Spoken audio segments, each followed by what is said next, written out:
Заманбап базар ден соолугуңузга зыян келтире турган ар кандай тазалоо каражаттарына толгон. Ошентсе да ашканада коопсуз бир зат таба аласыз. Ал сиздин үйүңүзгө чыныгы керемет жасай алат. Ооба, бул сода. Соданын пайдасы дээрлик эч нерсеге арзыбайт. Топуракты жана нымды сиңирбейт. Ал бир топ тазалоочу куралдарды алмаштыра алат.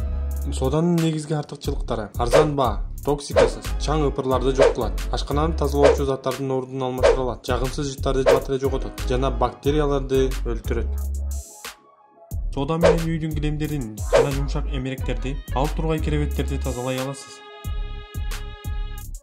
Килемди жана эмеректи сода менен кантип тазалайт? 1 чай кашык сода, 1 чай кашык порошок, ысыгыраак суудан 1 стакан, 3-4 чай кашык 9% уксуз кошуңуз.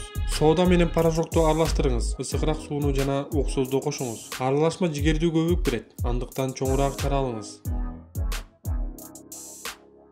Чачыратма мылтыкка куюп, эмерекке чачыңыз. 5-10 секунд тийбей, андан соң губка менен сүртүп коюңуз. Аралашма кеземени бузуп салбаш үчүн бир аз текшерип коюңуз. Эгерде сиз соданы түз керебетке койсоңуз, анда бул жөнүндө эч качан уккан эмессиз. Бирок соданын жардамы менен матрасты оңой тазалай аласыз. Дал ушундай тазалоо жолу менен кир, бота, чаң, бузулган тери клеткалары, жагымсыз жыттардан арыласыз.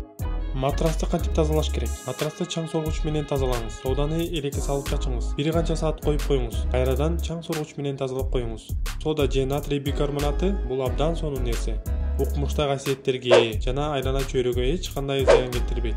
Соданын пайдасы: кир жууганда, жагымсыз жыттан арылууда, ашкананы тазалоодо, тамак жасаганда, чач жана териге, тишке абдан пайдалуу.